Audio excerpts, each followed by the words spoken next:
Ahora con nuestra invitada esta mañana, estamos con Soledad Echandía. Ella es responsable de distrital de ESI acá en Lobería. ¿Cómo estás? Bienvenida. ¿Cómo están? Bueno, gracias por el espacio, una vez más. Una vez más, y una vez más también, hablando también de la ESI. Bueno, hemos hablado con vos en por diferentes motivos, también como representante gremial en alguna ocasión, pero en este caso, más allá de, en su momento hablamos de la noticia, los libros que habían llegado desde provincia, pero bueno, estamos por lo menos ahí en los medios nacionales, con un poquito de polémica sobre algunos contenidos, porque hubo declaraciones de la vicepresidenta, también Victoria Villarroel, que arrancó de ahí, criticando lo que ella llama algunas escenas sexuales, algunos contenidos que para ella, bueno, no sé, atentan contra la moralidad o algo similar, ¿no? Uh-huh. ¿Qué nos podés decir vos? A ver, en principio, sobre esta polémica, ¿cuál es la visión, digamos, desde la ESI, ¿no? Sobre todo esto que se está discutiendo. Bueno, en principio, hacer una pequeña aclaración para la gente que está escuchando del otro lado y por ahí no está en contacto con los materiales que llegan a la escuela. La colección ESI en las escuelas bonaerenses no es la colección que tiene estos libros que saltaron ahora en la polémica, como decís vos. Ajá. Estos libros pertenecen a otra colección que se llama Identidades Bonaerenses y que es una colección que desde la Dirección General de Cultura y Educación de la provincia llevan a las escuelas secundarias. En principio el año pasado llegó a las secundarias, ahora hay una colección Identidades Bonaerenses que va a llegar para las primarias y los jardines y que cuentan con innumerables títulos. Digo innumerables porque, por ejemplo, la colección Identidades Bonaerenses para secundaria tiene 122 títulos literarios, o sea que son 122 materiales que llegan a las escuelas, a todas las escuelas secundarias de la provincia. Que son diversos. Diversos, por supuesto. Esto particularmente los libros a los que hace referencia Feynman, vamos a ponerle nombre porque también me parece que hay que empezar a decir quiénes son, ¿no? Sí, los que cuestionan estas políticas de la ESI. En principio decir que son materiales que ya circulaban en las escuelas secundarias desde antes de la colección. Come Tierra, por ejemplo, de Dolores Reyes, es un libro del 2019 y desde su aparición hasta hoy hay muchísimas propuestas didácticas. De hecho, si la quieren buscar en Instagram a Dolores Reyes, que es la autora, podemos encontrar ahí que ella vive compartiendo publicaciones de escuelas y las producciones que se hacen con su libro. Y el otro libro polémico, como por decirlo de alguna manera, que es Las aventuras de la China Iron, de Gabriela Cabezón Cámara, también es un libro que no es de ahora, digamos, y que ya viene circulando en las escuelas secundarias en relación de intertexto, decimos los profes de literatura, que es cuando relacionamos dos libros, con el Martín Fierro. Uh-huh. Voy a hablar un poquito brevemente como para que la gente sepa un poco de qué tratan estos materiales, porque también se hace un análisis medio descontextualizado, ¿no? Porque con el tema de Come Tierra, por ejemplo, Feynman lee al aire un fragmento que dice me acercó la pija a la boca y eso es como lo que se toma descontextualizado para decir que estos libros tienen escenas pornográficas. Sí, claro. Sí, y justamente lo de descontextualizado, ¿no? Porque todo el libro habla, digamos, de situaciones. Por eso quiero contar un poquito cuál es la propuesta pedagógico-didáctica que hacemos las profes en la escuela con estos materiales. Come Tierra, por ejemplo, es un libro que se trabaja en quinto año. Generalmente estamos hablando de adolescentes que ya tienen 16 años, 17, y cuyo argumento, digamos, la centralidad de la obra no tiene que ver con la relación sexual que tiene la protagonista con este hombre más grande, que incluso cuando leemos ese episodio, el otro día lo comentaba con una colega, lo primero que sale de los chicos no es la aberración por el lenguaje, generalmente, sino pero es más grande que ella. Claro. El tipo, ¿no? Como que detectan ahí una situación donde quizá en otra época estaba naturalizado que un tipo de 30 estaba con una de 16 y hoy ya no está tan naturalizado, hablamos de abuso.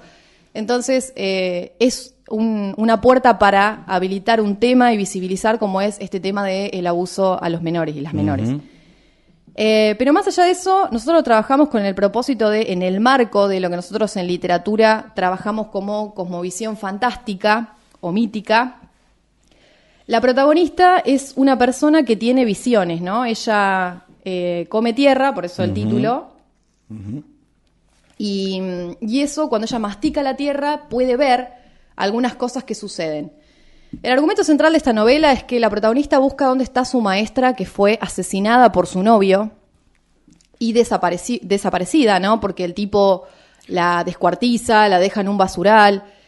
Y la piba se pregunta dónde está la maestra, y a través de esta revelación que descubre que si ella come tierra accede a información del más allá, digamos, mística, de evidencia, y por eso está dentro también de la cosmovisión fantástico, realismo mágico, empieza a ver y a identificar dónde están los cuerpos de las mujeres asesinadas por sus parejas. O sea, hablamos de historias de femicidio que se revelan a través de un poder sobrenatural, de una protagonista mujer, en una zona del conurbano, en un contexto de pobreza. Ella es de una familia pobre, y con todo lo que atañe a una adolescente, ¿no? Las situaciones con sus amistades, la cuestión con los noviazgos, las relaciones que sostiene con las parejas o las personas con las que está, en un contexto de, digamos, pensar una identidad adolescente que tiene ese poder de ver qué pasó con su maestra. O sea, que la centralidad no está puesta para nada en esta escena que vemos, digamos, o este episodio que se relata, pero sí sería interesante que podamos leer la obra y contextualizar que en realidad sí hay algunos usos del lenguaje que podrían ser discutidos o no. Hay adolescentes que sí usan esos términos para referirse a una relación sexual con otra persona, hay otros que no. En todo caso, si hay algo que incomoda, siempre desde nuestra propuesta como docentes, y esto hablo en general porque defiendo el trabajo de mis compañeras en el aula y mis compañeros quienes trabajamos con la literatura, entendemos que el uso del lenguaje literario es un uso más, es un uso posible, hay otras maneras de nombrar eso existente y eso se trabaja. Y en tal caso reflexionamos sobre eso, ¿no? Si hay algo que incomoda, bueno... ¿Y por qué incomoda? ¿Por qué incomoda? ¿Por qué, ¿cómo lo nombran ustedes? ¿No lo nombran? Si hay una escena que incomoda, no, por ahí la analizamos o no la abordamos digamos, en su complejidad. Pero también entender que la enseñanza es contextualizada y hay grupos en donde quizá come tierra no se trabaja y hay grupos en donde sí, porque también está la mirada del trabajo previo que los docentes y las docentes hacemos con los grupos. Entonces, bueno, en ese caso un poco contar que tiene que ver con una propuesta que ya desde hace un tiempo viene circulando en las aulas y que bajo ningún punto de vista es literatura pornográfica como quieren hacernos ver. O sea, hay episodios como hay episodios de la Odisea de Homero en donde las sirenas, digamos, seducen al navegante y aparece esta mujer desnuda con el cabello suelto, digamos. A ver, en la literatura hay escenas eróticas por doquier, desde los mitos hasta la literatura más clásica, desde la poesía hasta la narrativa. En tal caso creo que tiene que ver con una cuestión de contextualizar el enfoque que se le está dando al abordaje de ese material, ¿no? Claro, yo también obviamente que a raíz de saber que iba a charlar con vos estuve un poco investigando y buscando algo de información y una de las cosas también que se destacaba, ¿no? Como para empezar a desactivar un poco esta polémica o estos cuestionamientos es que los libros, esos se trabajan con los docentes y que además cada contenido también está pensado para diferentes edades, es decir, no son los 150 libros lo mismo para alguien de 13 años que de 17, y que además también hay unas guías para los docentes para trabajar, y hay libros que están marcados que tienen como la indicación de para trabajar con los docentes. Digo, hay todo un cuidado y todo un trabajo, ¿no? No es poner un libro, dárselo a un chico y que se maneje. Claro. Vuelvo un poco a esto, ¿no? La colección Identidades Bonaerenses es una colección que sale de literatura para las escuelas. La colección de ESI en escuelas bonaerenses, que es la que entregamos desde la Dirección de Educación Sexual Integral, es otra colección que no, justamente estos títulos no son los polémicos. Y también en ambas, igual, ¿no? Tanto como lo que decís vos, hay una cuestión de cuidado y también de formación, porque, a ver, la colección ESI en las escuelas bonaerenses vino acompañada de un dispositivo de capacitaciones. Nosotros, antes de que llegaran los libros a las escuelas, en las escuelas de gestión estatal, ya habíamos realizado la capacitación con todos los equipos directivos de las escuelas, los referentes de ESI estaban en conocimiento de los materiales que iban a recibir, y como vos decís, son subcolecciones. De total de títulos que tiene la colección de ESI, algunos títulos vienen para el nivel inicial, los cuentos, Otros vienen para el nivel secundario y otros para el nivel primario. Y otros títulos son exclusivos para docentes, son para la formación del docente. Claro. Entonces, me parece que eso es importante ponerlo en conocimiento y también un poco analizar qué es lo que hay detrás de este cuestionamiento a estos materiales bibliográficos. Sin duda. Porque, bueno, tiene que ver también con, nosotros tenemos un presidente, digámoslo así, digamos que lo tenemos, porque es el presidente es nuestro presidente, ¿sí? Lo reconocemos, ¿no? Bueno, alguien lo eligió, claramente, que nos dice que la violencia de género no existe, que desfinancia el Ministerio de Géneros y de Diversidades de la Nación y pone en riesgo a muchas mujeres que en las provincias, en donde no hay ministerios de género y diversidades provinciales, no tienen a dónde denunciar y no tienen ninguna política de contención, quienes son víctimas de violencia de género. Entonces, es en ese marco de pérdida de derechos y de no reconocimiento de los derechos de las mujeres y del no reconocimiento de la violencia que sufren las mujeres por ser mujeres y las disidencias, que también se cuestiona la ESI. Porque justamente la ESI, lo que hace la educación sexual integral es poner en el entorno de las escuelas con chicos, con adolescentes, con niñeces y con las familias, que la violencia machista existe, de qué se trata y cómo podemos organizarnos para erradicarla. Entonces, no es casual que se cuestione la ESI porque estamos en un contexto de retroceso de derechos. Creo que como familias lo mejor que podemos hacer es informarnos, ¿no? Y también pensar, bueno, ¿qué es la ESI en el jardín? En el jardín es jugar libremente al juego que vos quieras, poder elegir el deporte que te guste, la actividad que te guste, sin que te digan no porque sos nena o porque sos nene.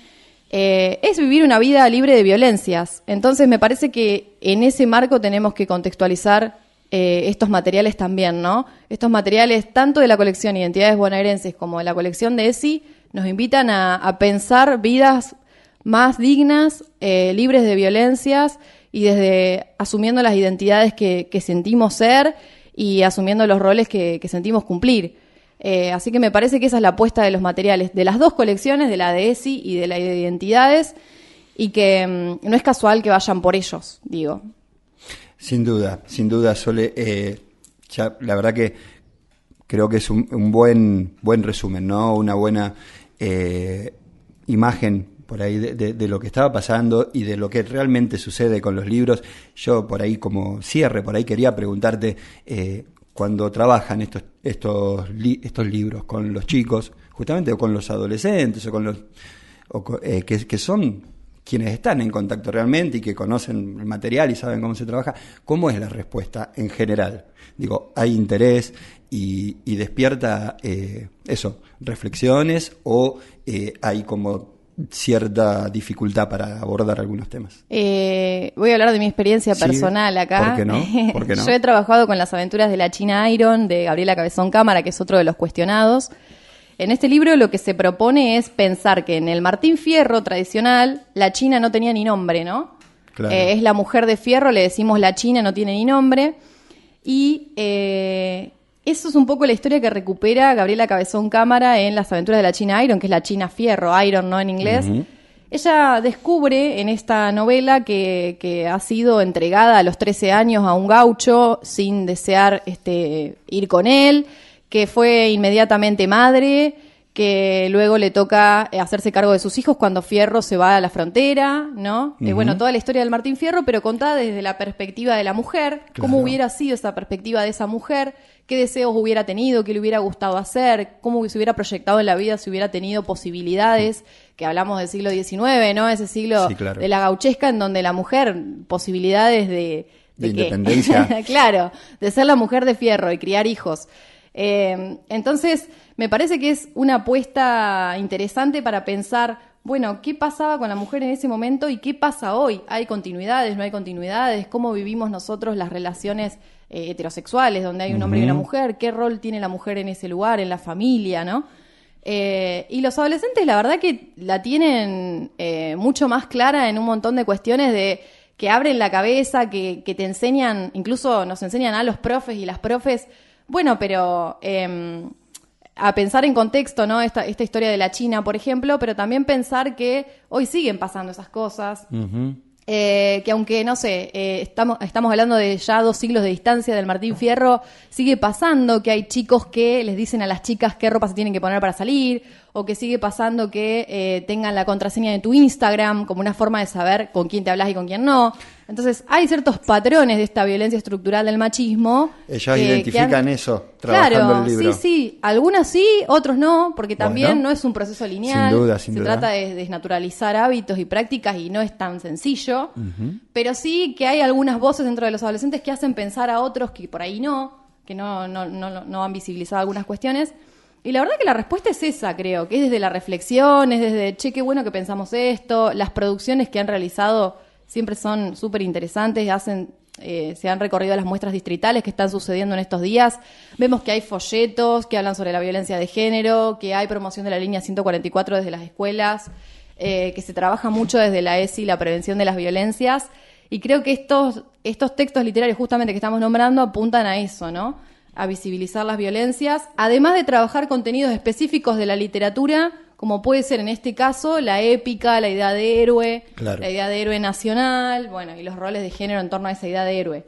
Pero eso, ¿no? La enseñanza siempre es contextualizada, los estudiantes a eso lo entienden, y creo que los espacios de reflexión que se habilitan cuando hablamos de estas cuestiones son súper enriquecedores y siempre son bien recibidos por los jóvenes. Muy bien, muchísimas gracias, Soledad. Bueno, gracias por el espacio como siempre y bueno, contenta que podamos estar hablando de esto en la radio también, de Lobería. Sin duda, como que siempre el espacio está abierto y la verdad que me gustaba por ahí cerrar un poquito con eso, ¿no? Con la visión de los chicos, que en realidad es justamente eso. Creo bueno lo fundamental. Hacer una encuesta, ¿no? Preguntar a los centros de estudiantes qué piensan de esa literatura. Digo, como también empezar a poner voz ahí, quizá. Que la voz de los adolescentes es lo fundamental en toda esta disputa, tal porque cual. Si ellos no lo recibieran... En el Parlamento Juvenil, las chicas piden más ESI, así que bueno, claramente que en esa línea está trabajando la provincia también. Muchísimas gracias. Gracias. Estábamos entonces hablando con Soledad Echandía, la referente local de ESI.